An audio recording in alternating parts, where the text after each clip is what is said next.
And this is Gretchen, who's trying to prove what a good person she is. Reasons I'm not like Tamra include my child doesn't call me a manipulator and a liar. Because your child is only 5. I like that you're coming after people's kids to show how Right. good you are. Next, we have I haven't been sued for lying and defamation. It's a reference to Jim Bellino and Ryan's threat. Hold on. Wasn't she sued for defamation by the guy who she took to court over the stalking thing? Yeah. So she's lying there. She has been sued. I didn't reach out to Tamra's ex like Tamra did to Slade. She reached out to her child. I'm not profiting from people's pain. And that is a reference to her podcast. Well, I would say that, like, the Gretchen Christine Butte line might have been profiting off of people's pain. Her list really actually just keeps digging a hole. It's so fun. I'm not hurting my friends. Well. No. Excuse me. You've gone after Katie. True. Katie was your friend and you went after Katie and you have gotten Katie successfully off the show. We have my exes don't call me a cheater. Yeah, because Jeff's dead. You were sleeping with another man in Bass Lake. Right. But I think the other man in Bass Lake, the man who sued you for defamation, he would call you a cheater. I don't call or DM bloggers to post horrible things about my castmates. You admitted to DMing with these people and keeping files on what they tell you. And I have remorse when I mess up. Apparently not. It's 13 years later and you're still going for it. So I mean, what I wrote, I was like, oh, girl, you're even more like Tamra with that list. And and look, we've just proven it point by point.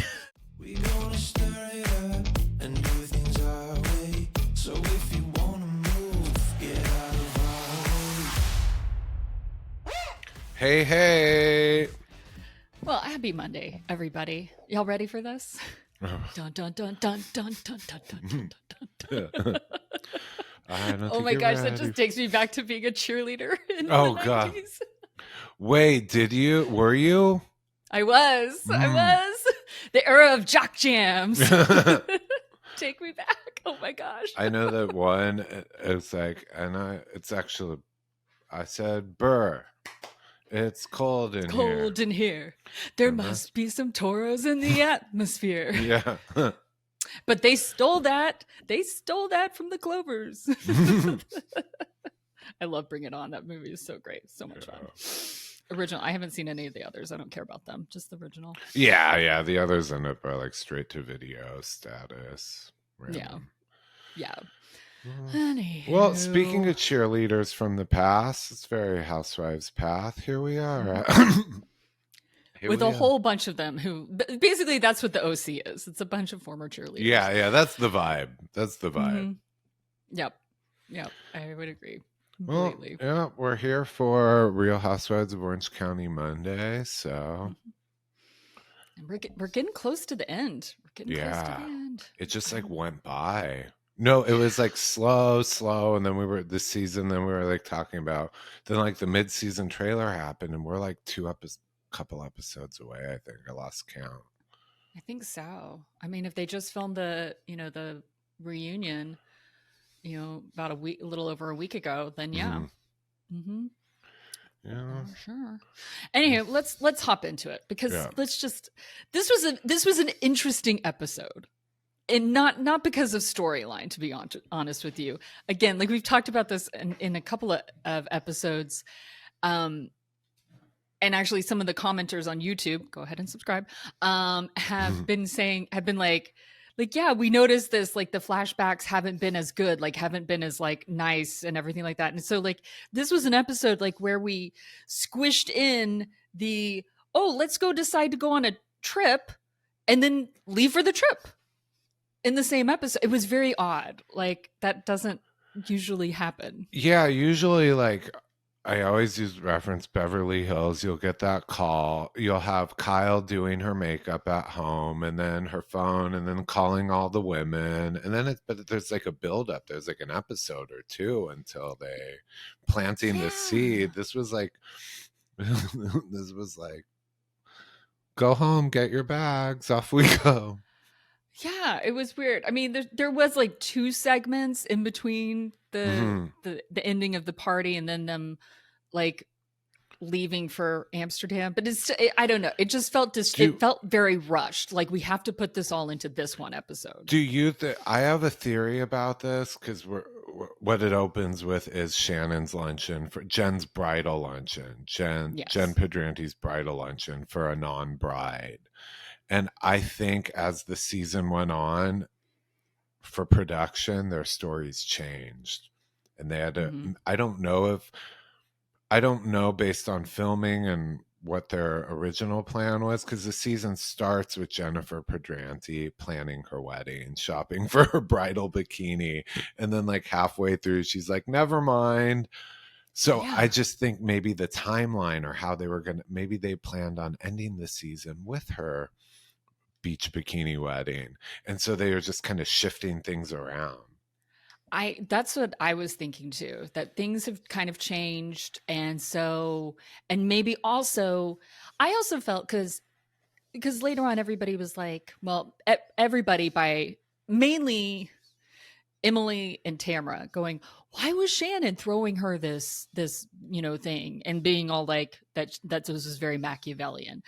Do I think that Shannon had a little bit of like ingratiating herself with Jenn in it? Yes, but I think it was a production vehicle. Mm-hmm. I think it was more like, Shannon, would you throw this for Jenn so we can do blah blah blah blah blah. Then we can introduce kind of your trip. Like it's not really her trip like the London trip was last year, but it was because originally, Jenn's like, let's go to the Maldives. And they're like, fuck no, we're not going to the Maldives. Like we can go to Amsterdam. Yeah. like we can go to Europe. You all can go to Europe pretty easily. So I just felt like it was a device and it wasn't as big of a deal as the other women are trying to make it out to be. Definitely. I don't think, I mean, I do. I'm sorry. Tamra brought up a point that obviously, like you said, it's a production vehicle. This wasn't something they came up with. The women came up with. They're like, we need someone to host a party who's going to do it. But when Tamra did say, notice it comes later, she suddenly opened to all these women when we were friends. So I see what she means, why she opted to be the hostess, but I don't know. Someone had to do it. But also, like, that's kind of like Shannon's thing. Shannon likes to host parties. Like, I start charities, Megan Edmonds. I don't attend them. You know what I mean? Like, her and Heather like to plan events like this. It kind of takes Shannon back to being society Shannon, like she used to be. She enjoys that. Like, her starting off the episode speaking to an AI voice, because we can't use the actual person that she talked to, about not getting what she wanted, which is completely on brand. Like this is completely it going wrong for Shannon Beador. Why am I not surprised? Absolutely. Oh, by the way, I was trying to find her assistant Claire. I went through all the Beador's Instagrams. I couldn't find her. Oh. There were other Claires. By the way, since when did Claire become I even went through her daughters, like Sophie. I'm like typing in Claire on the follow list. I'm like, why are there so many like 20-somethings named Claire? There were over a dozen, but none to be found. Claire. It's because, all of us I didn't know girls who loved The Breakfast Club had kids and named them Claire. Yeah. Well, what this luncheon gives us is, what is it? What does it give us? Gretchen? Well, Gretchen arriving with her boobs out, with her bra showing. Like, it wasn't like what she was wearing last week at the hoedown, because she was wearing like a lace bustier type of thing. Like that was fine. But this, like, she's wearing a cute little like floral romper thing. But then she has her, I think that's a Victoria's Secret bra. I don't know. I haven't been to Victoria's Secret in like over 15 years. Like, but she's got some bra showing. And I was like, wait a minute. Weren't you just telling Slade how you prayed at church? Like, for you and Tamra, like, I was like, excuse me, girl. And now you're at a bridal shower luncheon thing, trying to be all like conservative and like, but with your boobies, with your bra showing. like inappropriately. And this is the thing, I'm not a prude. It's the hypocrisy. Mm-hmm. And I only like certain hypocrisies from certain people. I don't like Mm-hmm. the religious hypocrisy from Gretchen, but I'm Yeah. also going to, but I'll call out some religious hypocrisy on somebody else later on. But Shannon telling Gretchen that she's acting like Tamra was hilarious. Oh, Because that brings out the list. yeah. The list, which I wrote down, by the way. Even Shannon, who is on Gretchen's side at this point, and she says to her, other people are saying it too. You are stooping to her level. You're just as bad. And Shannon was coming from a place, a good, trying to help her. Like, listen, you're going down a villain path here, and I need Mhm. you to be a good person on my. Shannon's watching now. Shannon needs her allies to look good too. They're trying to demonize and edge out Tamra. So she's like, yeah, no, clean up your act. But Yeah. so of course Gretchen in her confessional has a list of, and I froze so I could read it. He's doing the Lord's work, y'all. And I summed it I had point by point, but not word for word. I just to make it quick. One, and this is Gretchen who's trying to prove what a good person she is. What a good person she is as she pre-writes out, reasons I'm not like Tamra include my child doesn't call me a manipulator and a liar. Because your child is only 5. Yeah. And I like that you're coming after people's kids to show how Right. good you are. Amazing. Again, I thought we didn't talk about people's children. Like Yeah. that's one of the things that got you in hot water with Tamra in the first place. Yeah. Next we have I haven't been sued for lying and defamation. It's a reference to Jim Bellino and Ryan's threat. Mm-hmm. Although I have to say, Tamra did tease online after these naked wasted rumors. She consulted an attorney. But also, well, wait a minute. Hold on. I want to say that is wrong because wasn't she sued for defamation by the guy who she took to court over the stalking thing? Yeah. Like he initially sued her for defamation, and then she countersued him, Mm-hmm. and then that's what she won. So she's lying there. She has been sued. Yeah. But she just didn't lose. Mm-hmm. That's a good point. So that's a lie right there. That's a Yeah. lie. You have been sued. Next we have, I didn't reach out to Tamra's ex like Tamra did to Slade. That's with the mother of his children. And she reached out to her child. Right? Right? Like she reached out to her child, which circles back to the first one about what her child calls her. She's all up on social media. Yeah. Let's see. What else do we have? I'm not profiting from people's pain. And that is a reference to her podcast. To 2 T's. Well, I would say that like the Gretchen Christine Butte line might have been profiting off of people's pain. In her handbags. A podcast about Housewives is too much, but being on Housewives is perfectly legitimate. And by the way, I don't know. Making her story again, Tamra's fractured relationship with her child, so Gretchen can get that Bravo paycheck. And again, just like I've said about Tamra, that I think that she should stop. That one of the reasons that perpetuates the divide between her and her child is that she keeps bringing it up on camera. Mm-hmm. Well, it doesn't. Well, sorry, Gretchen, but you're not helping it though either. You're doing that child a disservice too because you keep bringing it up on camera too. So, like, I don't really feel like you're the defender of Sydney's honor by doing that. Yeah.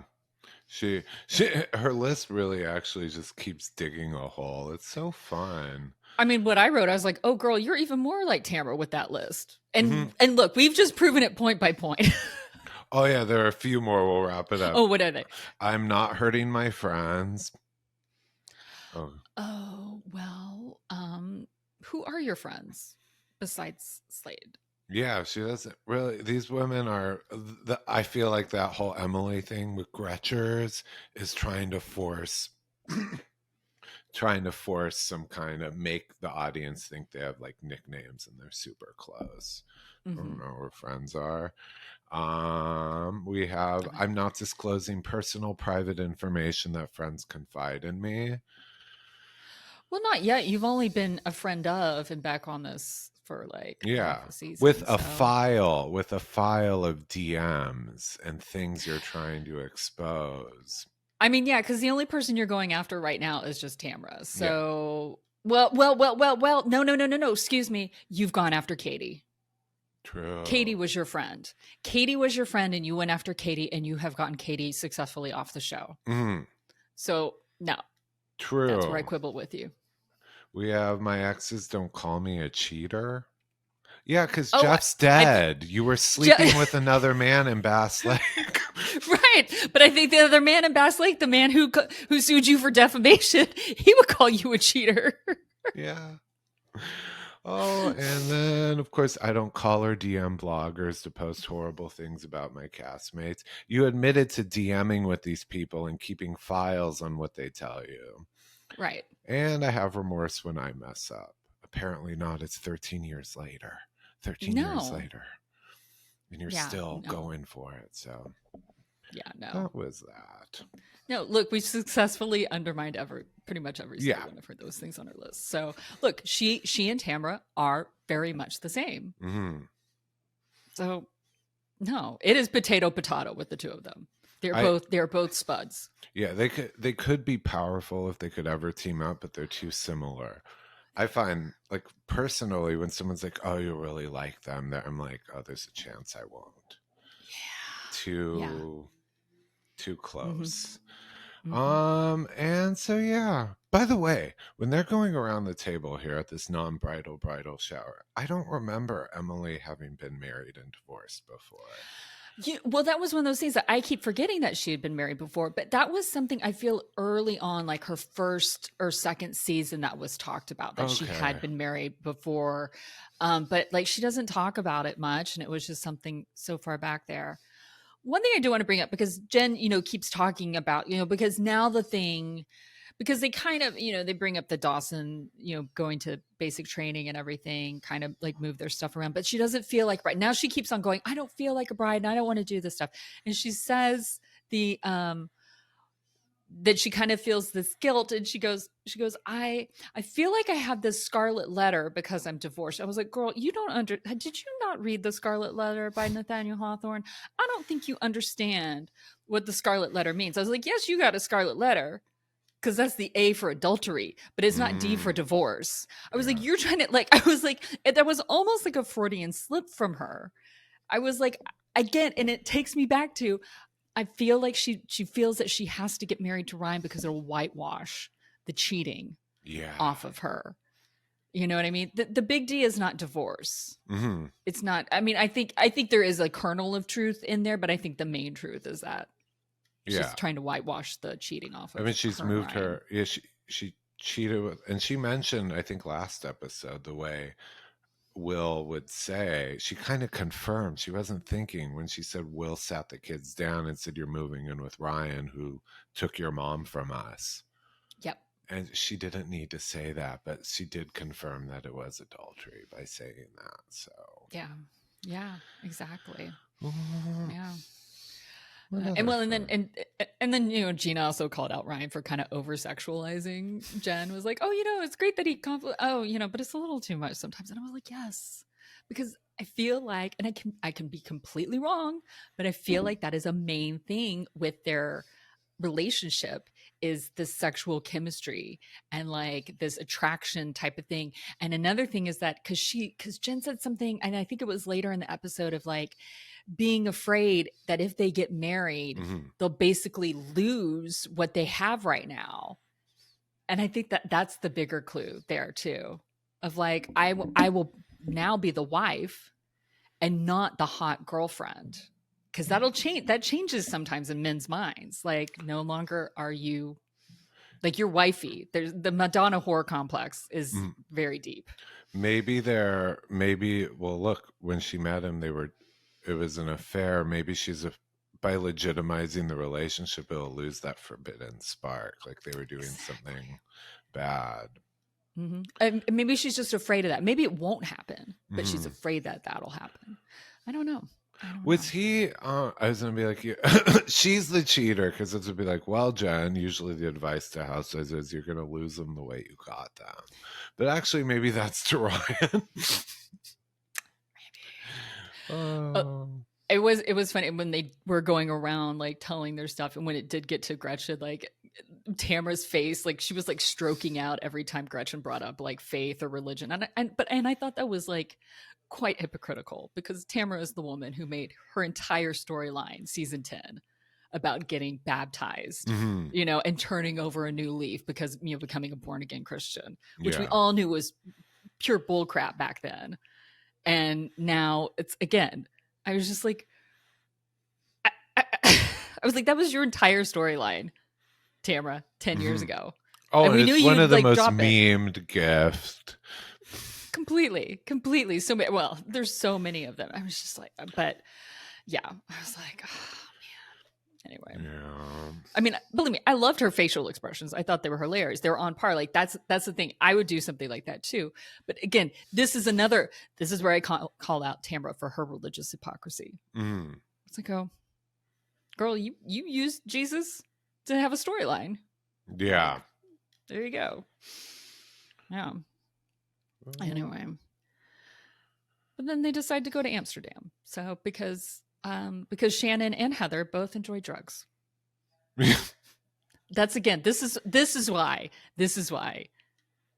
I like Heather a lot. Yeah, she's fun. She really enjoys it. You know, maybe that's the thing. You can party with her in her penthouse. I will go to Amsterdam and hang out with Heather. Oh, Like, yeah. Yeah. I'll get I actually probably know the closest weed shops to her penthouse, so I'll be fine. Yeah. No, we'll go together to those weed shops. But I'm just saying, like, I have more in common with Heather Dubrow as this season goes on than I realize. So yeah, you might have competition for being her bestie.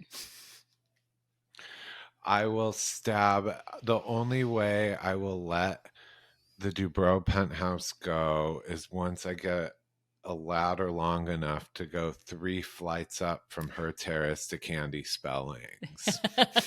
Then you're free to have it. And I'll be in prison for a long time when this is all over anyways. Fine with that.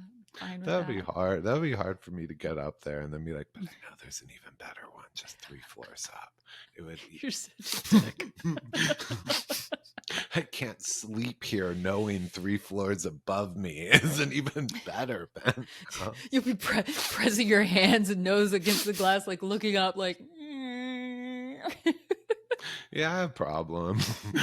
I have problems. I was about to say just one problem, like, yeah, honey. Yeah. Well, so we do get that up. You know, Heather. The reason Heather wants to go, or this backstory they bring up. You know, she has it aside with Terry, who, by the way, cracked me up. His dad jokes are kind of funny. Oh my God. Stop pandering to the penthouse. I did laugh when because the reason her mom sent her some of her father's ashes because they lived in Amsterdam for many years. He was the president of he was head legal counsel, and then he became like president. I don't know if it's an oil. I read his obit a couple episodes ago, and no, he was a big businessman. They were, you know, very, and he went to like Stanford Law or something like that. I mean, big deal. And so they did, and I remember Amsterdam. It was like a Dutch oil or shipping company, something like that. So they did live there.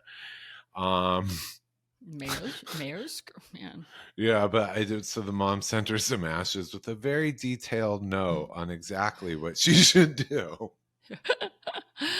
It is funny because like this is such a theme on Housewives about like spreading ashes into bodies of water. I was like, but at least these are a father's ashes, not a dog's ashes, not a former teacher's ashes. Like at least this is like, okay, this is Heather's father's ashes in where they used to live, like one of his favorite. I was like, I can get behind this. Behind this, you know. And the dad joke that made me crack up is when she's talking about how cold her father was, and kind of there was no communication, and Terry's like, I'm not like that, right? You've seen me cry. And then she's like, when the Amex bill comes. Oh, that was so Dubrow. I was laughing harder at Shannon at the dinner table while stoned. So I'm just saying. We'll get to that later. Well, Shannon doesn't have a penthouse to offer me, so please stop. No. Oh. Let's get to, because Gina and Travis have dinner and they talk about his kid, getting to see his kid, which was sweet. And he got teary-eyed. I got a little teary-eyed, I'm not going to lie. Jen and Ryan talk while packing, blah, blah, blah, wedding stuff, whatever. But Tamra and Eddie having their dinner was, I felt like a revealing conversation. Mm-hmm. First of all, when they're like, sit down, I was like, Tamra's looking a little glassy-eyed. Like, she's looking a little like what she was looking like kind of in New Orleans that Zanned out. Yeah, like zanned out or drunk, like on something. And I was like, now, Stacy, are you being an asshole? But I was like, no, she looks like something, you know. And she starts poking him about his chewing, which, look, I can understand if you've been with somebody long enough, those tiny little things just get on you. But then she says that, no, you're the asshole, I'm not the asshole. And I was like, what is going on? And then she starts talking about, like, you know, how they don't communicate very well, and they won't fight for months, or they won't say anything, and then everything explodes. But he calls her drinking out. He says that she gets drunk and then she comes for him. And I was like, she's drunk right now. Like, that's what's happening. Because she's coming for him right now. Like, she's drunk right now. And he says that, like, that she should be able to, like, come to him and, like, tell him what's going on. And her response is, that's never going to happen. And I was like, well, then the therapy ain't working. Mm-hmm. And I wrote again, I was like, I still think she's, like, drunk or on something. And then I have to switch down to the after show, because during the after show, this is the only note I made for the after show. A producer says to Tamra, Eddie had a conversation with you about your drinking. And she says, I don't remember this conversation. Was I drunk? Oh, I called it. She was drunk. She just seemed to be only drinking, like, soda water with cranberry. Like, that's what she ordered there. But I was like, and it's interesting because then, like, she's talking about how she doesn't really drink. And Gina's kind of backing her up. But Emily, the look on Emily's face was like, I don't believe that she doesn't drink that much. I was like, dude. But Tamra, with this whole thing with in her confessional after that dinner, she's saying that she doesn't want anybody to help her. She's like, I don't want any help. Like, I don't want any help. But I was, wait. You get mad, like you have this all season long, when people don't check in on you or ask you what is wrong. Like, you're getting mad at Heather, you're getting mad at Jen, like, you're getting mad at everybody about the Teddy situation. Like, that this is the hardest year of your life. But how are people supposed to know these things are wrong with you if you're unwilling to tell them, if you're unwilling to ask for help? Like, you're punishing people, you're punishing your friends and your castmates for not being mind readers, and not centering your feelings in their lives. Like, it made me so mad. I was just like, and of course you're having this drunk conversation with Eddie, like, on television. I was like, this is when I don't believe you're fucking, like, this is what makes people believe that you're using Teddy as a storyline. You know what I mean? This is what makes, like, people not want to be compassionate towards you about it. At least me. I'm processing. I don't. No, I get it. I know. I just threw a lot at you. I'm like. Yeah, they did when he in the after show I watched, and I was like, my thing with Tamra and her drink is, I don't think she's like Shannon. Shannon is what you'd call a maintenance drinker.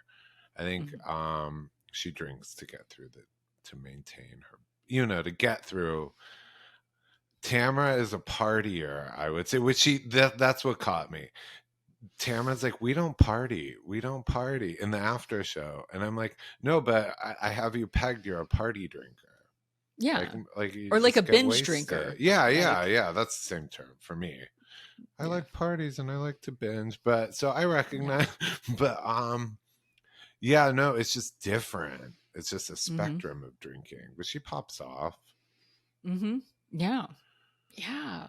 I just go to therapy. Like really do the work, Tamra. It's like you're really gonna say this, like do the work. But just like getting baptized, I don't think that you're really like you really believe in it. Like, Yeah. you know. Anyway, but What else do we have there? just more packing, and then they finally go to the airport. Yeah, and catch at the airport. The trip is sponsored by JetBlue. If you did not notice, all the JetBlue branding, the flashes, the plane, the features of the plane, it was all. Actually, I meant to check this because I was like, did they really fly JetBlue all the way to Amsterdam, or did they fly JetBlue to JFK and then switch to a different airline? You know, to get onto Amsterdam. I don't know. I was focused on the amenities in it because I know someone who's really super duper rich and fancy, and their preferred airline is JetBlue Mint. Mint is the name for their first class, and I was like trying to like size it up. You know, that's where my mind goes. I was like, well, it's okay. The pods seem a little exposed. The plane they showed wasn't an international West Coast to Europe flight. Okay, well, I was right but wrong. So they did have to go to JFK, but then they stayed on JetBlue because there is a JetBlue flight from JFK to Amsterdam. So they did do JetBlue. They probably, because we don't know for sure, they probably did do JetBlue the entire way, but they did have to stop at JFK. That's why it was 13 hours too. Yeah, so I was like, I don't think it'd be 13 hours. Because really, yeah, they originally, when they say 9 hours, and when you cut to them landing, it says 13 hours later. Yeah. Yeah. Well, they land and we get more Shannon and her awkwardness and her blisters and her stumbling. And this is before she's gotten high. It's just... You know, I was thinking about this. I was like, you hate the coddling of Shannon Beador. Last season, absolutely. Yeah. I would rather see this coddling of Shannon Beador of like she's, you know, she's a physical mess versus the emotional coddling of Shannon Beador with the emotional mess. Do you know what I mean? Like I'd kind of rather her be like a toddler and like be injured or stoned or whatever versus this the is breakdown her stuff. Yeah, this is her Sonia Morgan. This is that kind of like stumbling, awkward, you know, Sonia always had something wrong, a nipple out or a tooth missing. There was just always, and I think that's what she's leaning into because she is too like an elder of the show now. Yeah. And you know, she's single and not childless. Her children are away. I'm drawing the parallels between like Quincy Morgan you know, she's an empty nester. Yeah, that's the word, an empty nester. There are a lot of parallels between Shannon Beador and Sonia Morgan. The faded grandeur, the kind of the questionable drinking, the kids are away, they're trying to find their path. So, and the, you know, the goofiness, relying on the slapstick. Yep. Oh, I do think that like Amsterdam seems like the worst place for Gretchen Rossi to be, and because of its I would say like liberal morals, and I don't mean liberal in the political sense. I just mean like it, you know, there you can buy weed, and granted you have to consume it when you're at the places at there, but you know, there's the red light district, you know, it's like it's very, you know, it's very European. You know, it's just, it was like she had the choice to either go after the little boat ride, which was very nice. You know, she could either go bedazzle a penis, or she could go, you know, watch the other women consume weed. That was her two choices. So it was like, and you could kind of tell it's like she didn't want to do either, but she had to choose one. Yeah. And what I like, because Shannon's doing the space cake, whatever you call it. It was an edible, but then Heather Dubrow lights a joint right next to Heather, Gretchen, and I'm like, haha, you're about to get a contact high, Gretchen. You're about to do drugs. Yeah. I mean, Heather and Gina are smoking a doobie, so it's like, there we go. And by the way, it's legal here in California, legal there in Orange County. It's legal in Amsterdam, but that she won't touch. I totally get if it's just like it doesn't agree with her. But if she's doing it for some like prudish moral issue, the the unwed mother was slurring her words drunk again on camera last week. So if it's her image she's trying to maintain, yeah. And I don't know, like, and that's the thing, she didn't act like this is like something like it doesn't agree with me, or like I'm not really into it, you know what I mean? Like, well, look how far we've come, because do you remember I think Beverly Hills introduced weed to the Housewives world, and do you remember of course Amsterdam, but I don't mean Kim and Eileen and you beast. I mean when they go to the weed shop. And all the women are like, oh my God, I had a nibble. Oh my God. And Brandy's like, shut the fuck up. Remember, actually, the big fight was Kyle was very prudish about it. And Brandy's like, the last time I smoked weed was at your house. So, but now it's just, Housewives of weed lines. Yeah. And since then, like, we've seen Mo so stoned on TV. Yeah. Like, and you have Tamra now has like that weed line. And then to just double down and make it current, how wild is it over in Potomac that Eddie Osifo with his weed line is going to jail? And we are used to Housewives having weed lines and going to jail. It's not that. Right. You know, the line from Muriel's wedding, Bill Heslop, you can't stop progress, just hits me every time. If you don't know that, please watch Muriel's Wedding. It's one of the greatest movies of all time. And all my 90s friends, and especially my 90s Aussies out there who are listening, you know you can't stop progress. So you're terrible, Muriel. Oh, I saw it years ago. I used to watch things that not that it was inappropriate, but I would watch like things that were like as a kid looking back, I used to watch Murphy Brown live. And I thought it was great. And looking back, I'm like, I don't know if I understood anything, but I thought it was great. Probably not, but it was great. It was great. Oh, also, Adventures of Priscilla, Queen of the Desert. I love that too. Anyway, back to Real Housewives. That's what we're doing right now. Whatchamacallit? I don't know. The little boat argument. I was like, whatever. It was more interesting. Like, how about the way they're dressed? You know, I obviously they got dressed for the entire rest of the day because of the way they were. I will say this, Emily's dress, I was like, what are you wearing for the entire day? But I thought it actually looked really good on her. Again, another really good dress for Emily. You know, like I actually did. And people may disagree with me, but I actually thought she looked really good in that dress. I thought it fit her right. I thought it like was actually, the cutouts were in the right place. The neckline was right for her. I thought she looked really good in that dress. It was like what, like a bondage? It was like a bondage look. It was like tight black leather with cutouts. No. It was a tight black dress. It wasn't leather, but it wasn't bond. It wasn't like the Hervé Leger like bondage dresses, but it had these cutouts on it. But the cutouts like almost, they kind of went with the curve of her body, so it was almost slimming because it almost like brought things down because they weren't like horizontal. They kind of like came down the side of her leg a little bit. Like they just, everything looked good. I thought it looked good. I'll give Emily her flowers. Yeah, anyway. I did. It makes sense what you said that maybe they dress for the rest of the day, because I was like, it's weird it's weird. I get the whole red light district thing, but again, we're not in it. This isn't like so forbidden at this point. Like the fact they're like, they were dressed like hookers. You got like, that was intentional. There was a theme.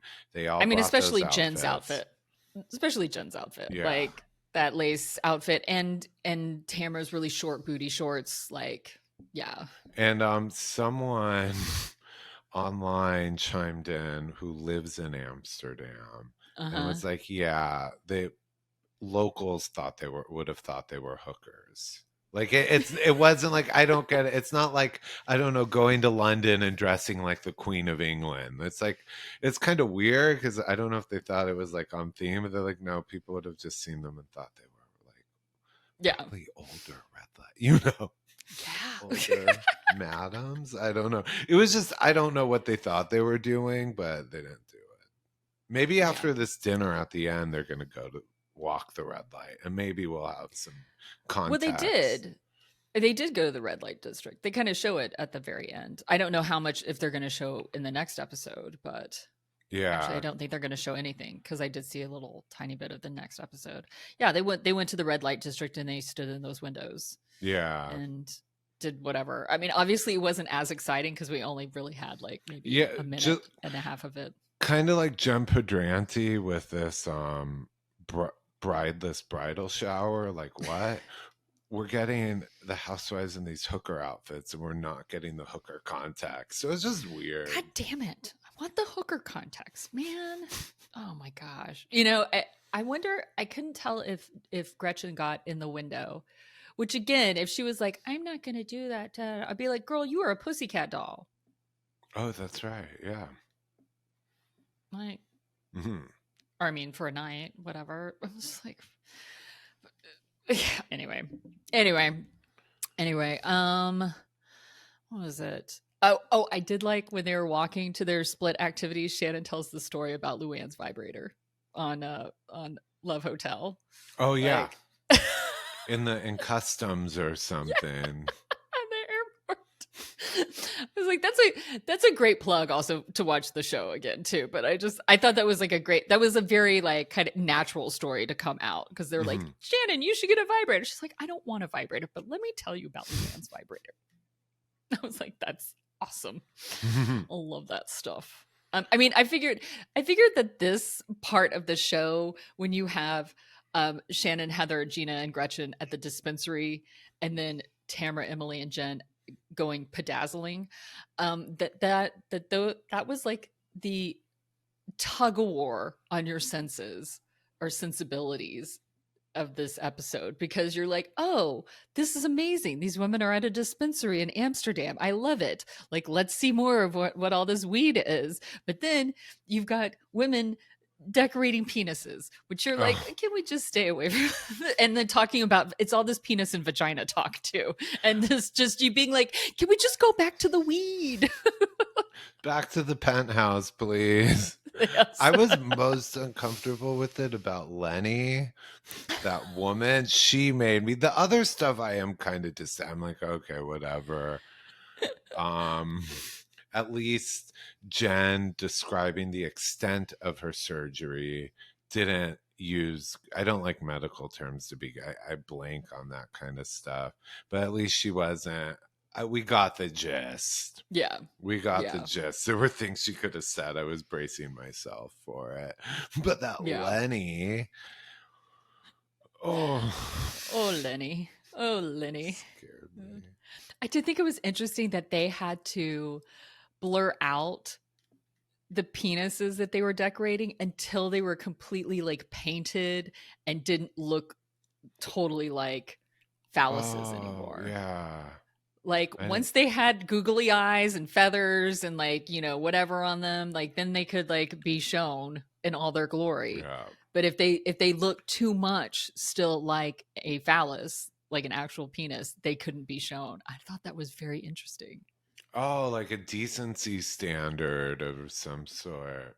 Yeah. Yeah. Like if it looks cartoonish, then it's okay. If it's a cartoon dick, then it's all right. But if it's a real dick, it's not all right.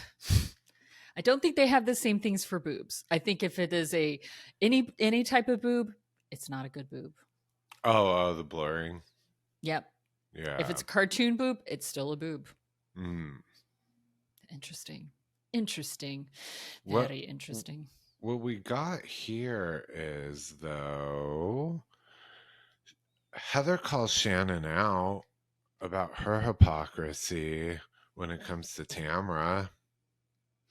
For Jenn? Or for what? It was Which with part? Jenn on the about Jenn and her friendship with Alexis, which reveals a Mhm. lot. This because remember, I believe it was last week. Alexis, give me a second. Alexis did get married to John Jansen, as you know, and we shared all over. And Mhm. it was also in People magazine. We didn't have some exclusive, but we made a thing of it. Anyways, and Jenn Pedranti wasn't there, and on a podcast this week, who's Carlos King, I believe. I think it Hmm. was Carlos King. Alexis was on, and she watched the episode this week and said it all made sense because Jenn Pedranti was so close to Alexis leading up to the save the date. And then Jenn Pedranti just stopped talking to her, just completely ghosted her once the save the date went out. And I guess Alexis texted her, and Alexis had, I think, her implants fixed. She had gone under surgery because she had a restored implant. Jenn didn't check on her. Jenn didn't do anything. And she was like, now it makes so Alexis had texted Jenn and said, listen, you didn't reply. I'm not hearing from you. There are other people who want this invitation then. So you're out. And but it's because flash to this episode, it explained it to her, that whole conversation where Jenn had promised Shannon Yeah. that she wouldn't attend Alexis's wedding. Yeah. Well, I think that's really as a woman of decorum. I think that's really shitty of Jenn to not RSVP no. Like she should have RSVP no. Yeah, You know she what I just mean? Like ghosted. to ghost like that, and also then to be look. Obviously, we know that Alexis is not my favorite person or housewife or anything, but also like if you're friends with them and they go under surgery, like yeah, you should check on your friend. Like that's pretty rude. This is why I think Jenn can appear sweet, but I do think Jen's incredibly selfish. Yes, yeah, that's exactly what I was thinking. I was like, Mhm. she knows where her she knows where her bread is buttered. It's as with the whole damsel in distress act, she survives by getting others to help there and be there for her. She is Mhm. not really there for anyone. And I Mhm. saw it I think about that. She doesn't really go out of her way, I guess. But yeah, so now what? Well, because I'm thinking like the more these things kind of pile up, the more it gives. God, I fucking hate this. It gives a little bit more validity to like what Tamra has said about her. About like basically the idea that like Jenn got close to Tamra to be on the show. Mm-hmm. And maybe I think that maybe Tamra is being too hyperbolic or taking her analogy too far. That I don't think that Jenn wanted to become Tamra or anything like that. But I think she saw that perhaps these are the things that you do to become a housewife. Mm-hmm. And she saw what Tamra did. So she was like, oh, okay, I need to do da da da da da da da. And so since Tamra for a long time was her only link to it, it was like, here we go. Now she's on the show. It's like, okay, we do what Shannon does here. We do what Heather does here. We do what, this person does here. Blah, blah, blah, blah, blah, blah, blah, blah. Mm-hmm. Because I mean, look, she already threw Katie. So she's thrown Alexis under the bus. She's thrown Katie under the bus. She's thrown Tamra under the bus. Like she is all for herself. Yeah. So but I do think it is we can look at it both sides when it comes to Shannon, that Shannon could be don't screw me over, and that Shannon protecting herself and maybe being an asshole there. But I think she also sees who Jenn is and is like, hey, I'm calling you on this. Don't do this to me right now because I see who you are. So it could be both.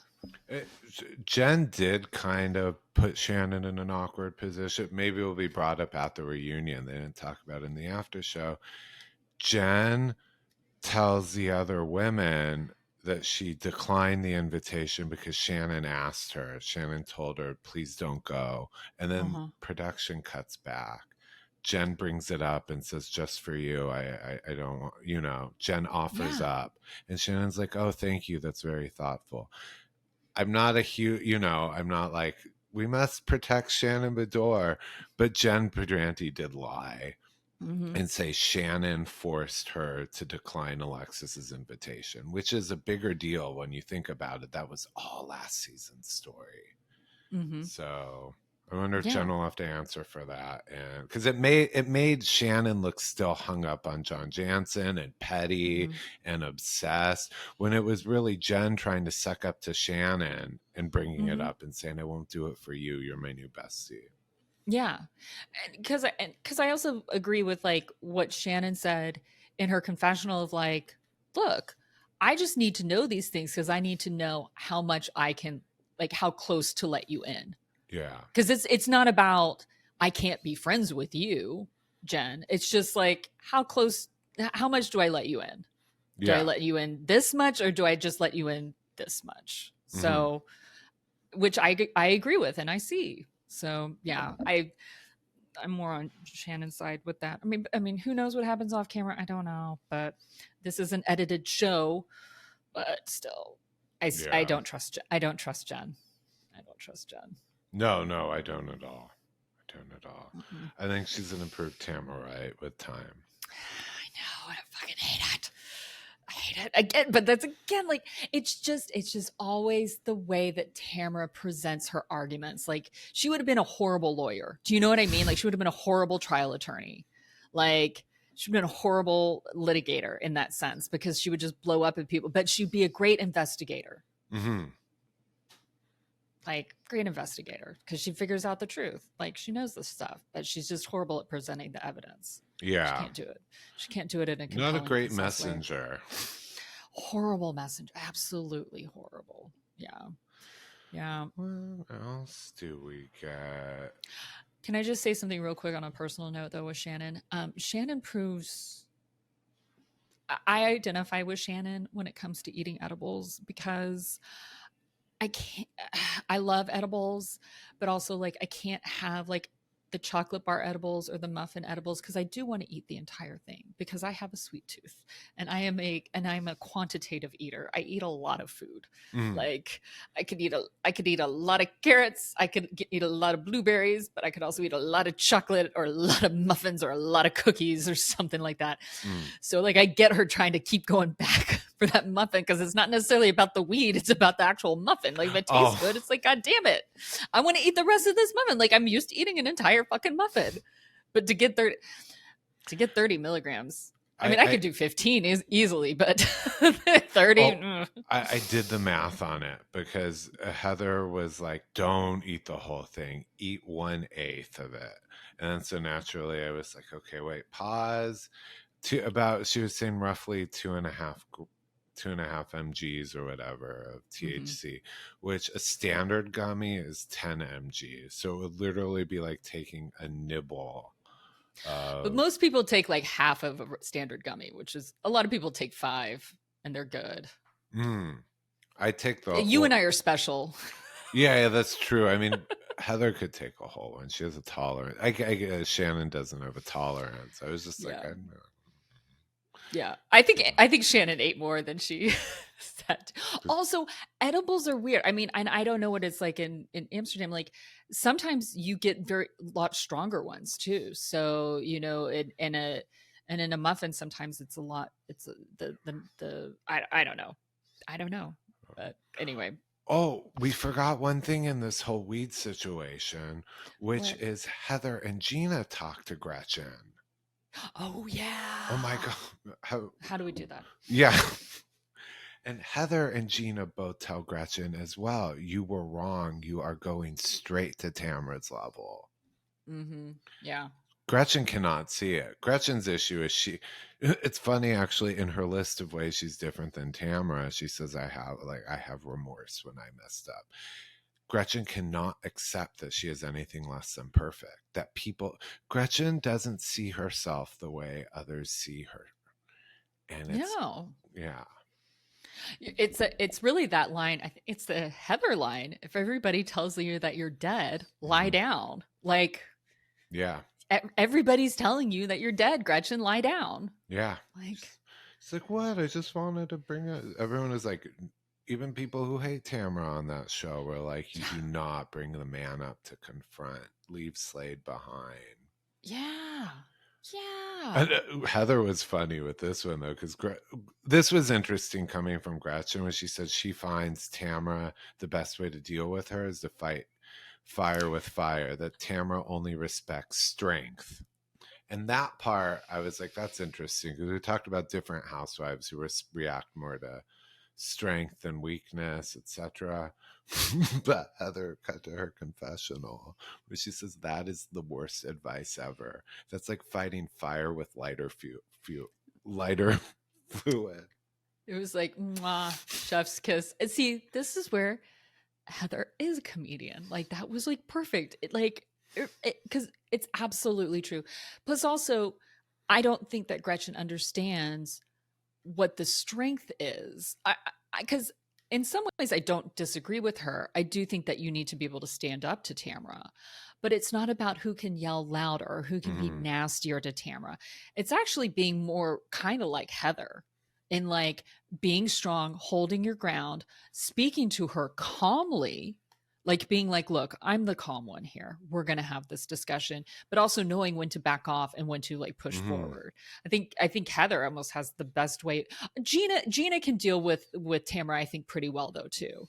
I'll give Gina that ability. She knows how to kind of handle, like, be calm with her, and also like and bring it to her at a level that doesn't completely overwhelm Tamra, I think. So. Yeah, they kind of talk to her like a child. Yeah. It's like, well, how are you feeling? Why are you feeling this way? Gretchen coming in that hot, I mean hot like angry, like trying to fight the fire with the fire is a bad move too, because it's an uphill battle for her. This isn't her turf, it's Tamra's show. Tamra's a resident. So I mean, she's still just a friend of, even though she's been in almost every single freaking episode. That kind of annoys me a lot. My notes, I'm like, because we did the side by side, they did the side by side, the sex shop and the weed shop, and then I'm like, what else was there in this? And first thing I see is Lenny scares me.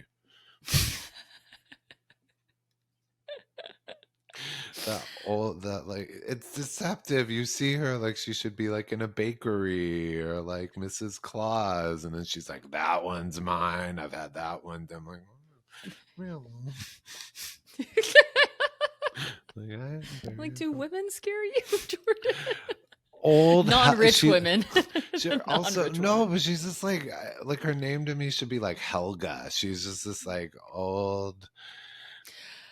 Her cheekbones were intimidating. Her cheeks were very intimidating. I'm just like, it was like, it wasn't, if it was coming, like the other women, I mean, this sound, okay, now I'm just going to be called out for being ageist. Like the other women doing it, they're blonde, they're attractive, whatever, but that like very grandmotherly woman in her dowdy outfit guiding them through, I was just like, oh, that's weird. Oh my God, Jordan. Like, can you not share your private life, Lenny? I'm all for Lenny sharing her private life with us. Let me know how many dicks you've had, Lenny, please. I am here for it. I will go to Amsterdam and I will paint a penis. You know what? I like this version of Color Me Mine. Well, okay, let's go to dinner. The last dinner. I mean, there's not really much that happens at dinner except for like Heather and Gina are stoned, but Shannon is super stoned. The guy from the host from the restaurant being behind Shannon, like as she's walking up the stairs, and hit the look on his face is like, please don't fall, and Americans, please don't sue us. Like, it was hilarious. I felt for him. He was like, oh my god, because that was so crazy. And then the flashback with Shannon being stoned, and when she kind of has like a moment of like where you could just see it's almost like a vortex that went inside of her, and the editors did a great job of putting the whole thing. What happens when you do drugs, Stella? You die. It was like They should have had that echo fade as she stares around the room like wide-eyed. You die. You die. die, die, die, die, die. She had to have had more than 2.5 mgs. Oh, yeah. She had like half That- that muffin. I think she did. Yeah, I think she had at least 10 milligrams, to be honest with you, and I don't think she's had any for a long time. Yeah. When I'm trying to remember what birthday it was, because I was probably 19, 18, maybe it was a teen for sure, because I wasn't drinking. Anyways, my birthday was at Hooters in Pasadena, and my friend brought me an edible, a whole brownie. And I remember I was in Shannon's position. The waitresses come and they're like, "It's your birthday." They wanted me to stand up on a table. And I was like in Shannon's position. I was like, I'm going to die. No, I'm not getting up. Like I was freaking out and like frozen. And then finally and this was before it was just like widely legal. It was like kind of forbidden to do it. And the waitress is like, "Are you high?" And I panicked like I was going to be arrested, and I ran out of the restaurant or something. Oh my God, I love that. I love that so much. That's amazing. Before my party reports were like live from the Hiltons, it was things like You're like live from Hooters. Oh, no Brittany Cartwright though. I know. I was looking back. I'm like, could it have been? No. Oh, well, then they just Shannon goes under the table. Tamra goes under the table. Shannon knows that she can't resist Tamra. She knows. She can't. So that's why because at some point she makes a big claim in here, like, I do not want to be close to her. She exhausts me. I have no desire. And she says that throughout the season, which means if she's saying it, it's because she has to remind herself, no, don't get drawn in. No. I would agree. I think it's like that. I think it's like that bad boyfriend who is like really good in bed. Like you're like, they're so bad for me, but oh my God, he's just so good at sex. Like I've tried other dicks. I've like tried other mouths. Like nobody's better than him. Like that's the whole thing. Like it's so bad. So yeah. And she has to work with her. So it's like, unless one of them gets kicked off the show, she has to interface with her, you know? And she can't.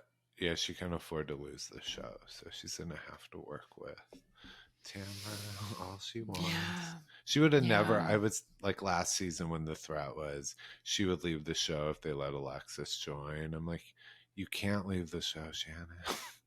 You can't afford it. Nope. They could bring on Leslie Beador, David's new wife, and you're still gonna have to tough it out. That check is the best thing going for you right now. Oh my gosh. And on that note. Yeah.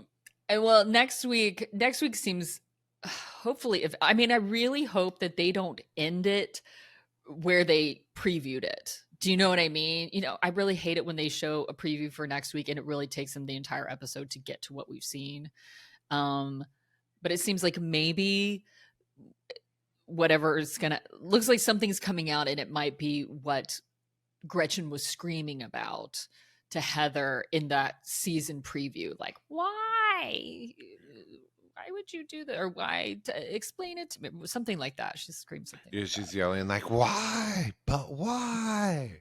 Like something happens. And in this teaser for the end of it for next week, they don't show that, but they show them like, how do we come back from this? And all the women are like on their phones. It's very like Gossip Girl. Like, what was sense of that? Yeah. Yeah. And like Heather seems to be, it looks like she's like FaceTiming Terry, like crying, and like, I don't know. I don't know. even like Gina seemed to be telling Emily almost like you can't be friends with somebody, like, or like you need to tell this person off. I don't know. Do you Like, think this will be the end of My thinking is based on that scene where Gretchen's flipping out. It's clearly like, and all the women are like, how do we, and they didn't show Gretchen checking her phone and doing that, did they? yeah, no, I they think didn't show somewhere Gretchen. maybe this will be the end of Gretchen, Maybe it will. Maybe it will. I or for her did. return. Maybe she'll go the way of Alexis Bellino, is what I mean. You know. Yeah, Right. yeah. I don't know. I did hear Shannon Beador talk on Jeff Lewis, like in a clip, that she is sitting next to Gretchen on the couch during the reunion. Gretchen's And at the end, yeah. so Shannon's at the end. Mm-hmm. Gretchen is friend of end. Yeah. That they're And Katie's across from Gretchen. So and then Heather and Shannon are across from each other. Okay, because Shannon said that. So okay, so that's that doesn't bode well, but I mean, I don't know. I don't think Shannon's going anywhere. Just like I don't think Heather's going anywhere. no, I don't think they're going to be fired, but it is a first. Well, it's just they are not part of the drama. Who's sitting? Is Tamra first seat? I don't remember. Yeah, we'll look it up. It's all over I feel like who's first seat? Jenn Pedranti's first seat, so Tamra must be the other. Hold on. I almost have it right here. Where is it? Come on, give it to me. You should view this post on Instagram. I hate it when they fucking do that. Yeah. Tamra and Jenn are across from each other. Gina and Emily are across from each other. And then Heather and Shannon are across from each other. Yeah. And then Katie and Gretchen are across from each other. Interesting that Katie's sitting next to Heather. Oh yeah. Do you think they'll come back this season? Last season, Katie and Heather were the issue. This season, as much as Katie's done, Heather doesn't hate her the most. It hasn't been against Heather. It makes sense, the seating chart. Except I don't know if Jenn can carry first seat, but we'll find out. We will find out. I mean, I don't think she can necessarily carry first seat, but I mean, I think I am shocked in a way that like Gina and Emily are second seat. But, yeah. But I don't know. I don't know. I don't think I put always too much stock into the seating arrangements per se necessarily. I mean, because honestly, like I look at like what happened with Miami seating assignments. Freaking Adriana, she's technically a friend of. She was like in the last seat on one side, and she brought so much drama. Like it was amazing. So it's like, like you had Alexia and Stephanie in the first seats. Their drama, their storylines were minimal when it came to the reunion. They were like, oh, we've worked everything out, everything is fine. So it was like, oh no, yeah, this should have been this was more like Gertie and Adriana versus Julia and Marisol. So like that was more, which still the fact that Marisol and Adriana are like and Kiki are still friends of, I'm like, no, all three of them need to be full blown. Like it doesn't matter anymore. So anyway. On that note, don't forget to subscribe, to follow, to share with everyone but Lenny, because I don't want her sliding into my DMs. She scares me. And, oh, I really want to find her now. We're going to follow her on Instagram.